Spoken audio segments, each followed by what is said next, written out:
Тут нет исторических мест, просто люди живут в домах. А у нас тур автобусный.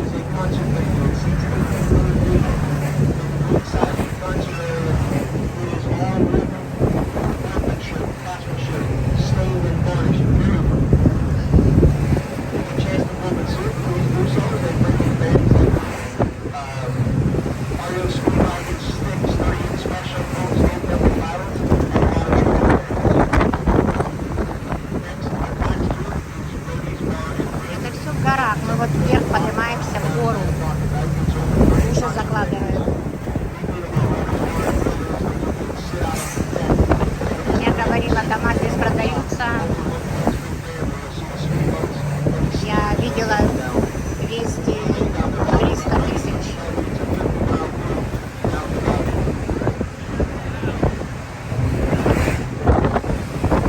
Здесь окон нет, как у вас ветер дует.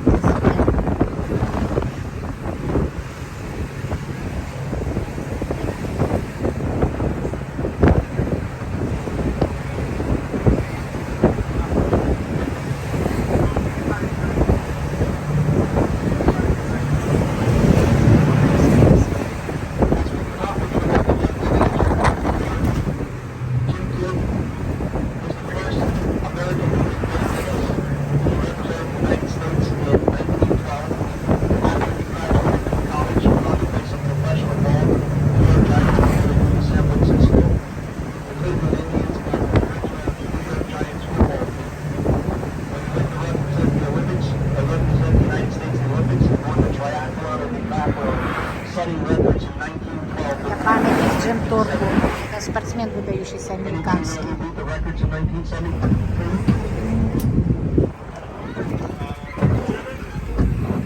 Got it. The former Bruce Jenner. Kind of a twist that one takes. He set records in 1912. Again, it held it from 1972. He did so is when he went there to do the tryouts for the Olympics. Somebody stole his cleats in hopes that he would not compete. He was able to get a set of shoes from spectators, one that was 2 sizes too small and one that was a size too big. He put socks in the front to try to help himself, setting those records in 1912. Again, it lasted until 1972 in shoes that did not belong to him that were too small. If you look at the Olympic records, you'll see that winners are first, second, third place are usually a second milliseconds apart. Jim Torp's records in 1912 were 10, 12, and 14 seconds in front of his competitor. On a track, that is a lifetime. He was stripped of his medals because of the International Olympic Committee in 1912 had a rule that said that you could not be a paid athlete to play in amateurs games. So they stripped him of his medals. In today's Olympics, everybody is a paid athlete in the amateurs games, the Olympics. They changed the rule around 1983. They restored his records to highlights, not the full records, because they abolished his records, and they just made highlights to the records. But what they did is they gave his family back the gold medals. So he never received them back when he was living. As a matter of fact, Jim Torp never set a foot in this borough. He came here after being bought and brought here, never stepped foot in this borough. His kids got the gold medals back, but what they did to honor him is they brought dirt from Stockholm. They opened up the tomb and they put the dirt from Stockholm in there. The reason for that is they figured if they could never give the medals back to him when he was living, they could at least let him lie eternally with the dirt from where he won the medals, which is a pretty cool thing. The light stands you just see around in here were donated by the NFL. Jim Torp was the first president of the PFL, the Professional Football League. It later became the NFL. On the front is inscripted in the natural language of the king that said it. It said, "Sir, you are the greatest athlete the world has ever seen." He is presently one of the five athletes in recorded history.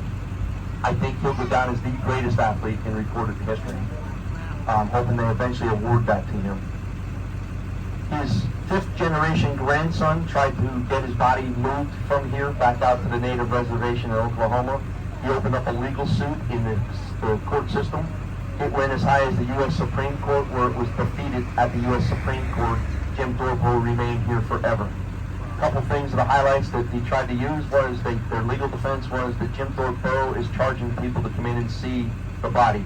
Absolutely not true. We didn't pay anything to come in here. We're not going to pay anything to get out of here. Second thing was that he is not buried on sacred ground. When they opened up the historical tribunes, they found that the high priests and the chiefs from the nation, when they brought the body, brought dirt.